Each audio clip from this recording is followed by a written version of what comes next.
दोस्तों 1998 का दौर शुरू हो चुका था। भारत में दाएं बाजू की जमात बीजेपी के अटल बिहारी वाजपेयी वज़ीर-ए-आज़म बन चुके थे।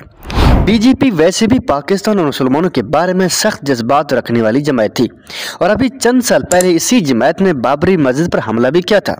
तो ऐसे में दोनों मुल्कों के हालात ठीक होने की बजाय मजीद खराब होने लगे और सिर्फ खराब ही नहीं हो रहे थे बल्कि ये भी हो रहा था कि अमेरिका जो पहले पाकिस्तान के दफा में ताउन करता था अब उसने भारत से ताउन बढ़ा लिए।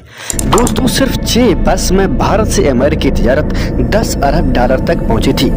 भारत की जंगी रवायती ताकत पाकिस्तान से बहुत ऊपर जा चुकी थी। भारत कन्वेंशनल वेपन्स में इतना आगे जा चुका था कि अगर दो बदू जंग हो जाती तो पाकिस्तान के लिए मुकाबला करना मुश्किल था। वो इसलिए कि ऑन पेपर भारत को फौज और हथियारों की तादाद में वाज़ेह बढ़ती हासिल थी। इस पर मजीद ये कि गैर रवायती हथियार से मिसाइल सिस्टम में भारत बहुत तेजी से तरक्की कर रहा था। भारत 350 किलोमीटर की रेंज वाले पृथ्वी और 2000 किलोमीटर की रेंज वाले अग्नि मिसाइल भी तैयार कर रहा था, जबकि पाकिस्तान की दफा का अहम तरीन हथियार शॉर्ट रेंज मिसाइल M11 जिसकी रेंज सिर्फ 300 किलोमीटर तक थी। ऐसे में जरूरी था कि पाकिस्तान भारतीय की फौजी ताकत को बैलेंस करने के लिए खुद भी शॉर्ट रेंज मिसाइल और लॉन्ग रेंज मिसाइल तैयार करे और पाकिस्तान काफी अरसे से इसकी तैयारी भी कर रहा था। हुआ यूं कि 6 अप्रैल 1998 को पाकिस्तान ने बैलिस्टिक मिसाइल हातिफ-5 जिसे गौरी मिसाइल भी कहा जाता है का कामयाब तजर्बा भी किया। 1500 किलोमीटर तक मार करने वाला ये मिसाइल उस वक्त तक तैयार होने वाले तमाम भारतीय मिसाइल का तोड़ था।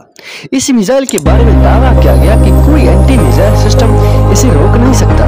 कामयाब तजर्बे में गौरी मिसाइल ने सिर्फ 10 मिनट में अपने हदफ को निशाना बनाया। गौरी मिसाइल के तजर्बे के साथ ही भारत के अहम तरीन शहर यानी दारुल हुकूमत दिल्ली, भारत का trade centre city Bombay, Chennai, Nagpur, Ahmedabad, Jalandhar और जैसलमेर समेत कई शहर पाकिस्तानी मिसाइलों की रेंज में आ गए थे। ये मिसाइल तजर्बा दफाई मैदान में एक बहुत बड़ी छलांग थी। अब ताकत का तवाज़ुन काफ़ी हद तक बैलेंस हो चुका था क्योंकि खोई हुई जंग में पाकिस्तान के पास एक बहुत बड़ा हथियार मौजूद था और उसकी सलाहियत दुनिया ने देख भी ली थी। लेकिन भारत एक बड़ा मुल्क और वहाँ बीजेपी की वो हुकूमत जो इक़्तिदार में ही पाकिस्तान के खिलाफ मुहिम चलाकर आई थी, ये बात उन्हें कबूल नहीं थी।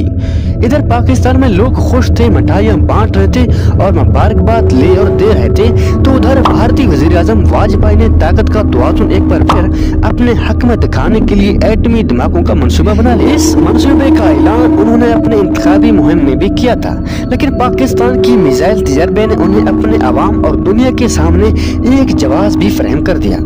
11 मई 1998 को वज़ीर-ए-आज़म पाकिस्तान कजाकिस्तान के दौरे पर थे कि उन्हें एक इत्तला मिली। इस इत्तला ने उन्हें जिंदगी के सबसे बड़े चैलेंज से दो चार कर दिया।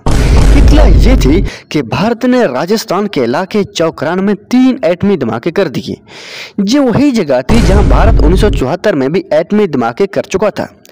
जब भारत ने एटमी धमाके किए तो पाकिस्तान में मुत्तहिदा अरब अमारात के सफारत खाने में उनके दफा की तकरीब हो रही थी। इस तकरीब में आर्मी चीफ जनरल करामत और एटमी साइंसदान डॉक्टर अब्दुल कदीर भी मौजूद थे। दोनों की मुलाकात हुई। आर्मी चीफ ने कहा कि भारतीय धमाकों का जवाब दिया जाए। डॉक्टर कदीर खान ने जवाब में कहा कि हम तैयार हैं। पाकिस्तान में एक आम आदमी से लेकर वज़ीर-ए-आज़म और आर्मी चीफ तक सब जवाबी एटमी धमाकों के लिए तैयार थे, लेकिन इसमें एक मसला था। आखिर वो मसला क्या था? जब भारत ने पहले एटमी धमाके किए तो उनके साथ क्या सलूक किया गया? ये तमाम तरह की मालूमात हम आपको नेक्स्ट वीडियो में बताएंगे। अगर आपको इस तरह की इन्फॉर्मेटिव वीडियोस पसंद आएँ तो हमारे चैनल को ज़रूर लाइक और सब्सक्राइब करें। Thanks for watching, see you next time.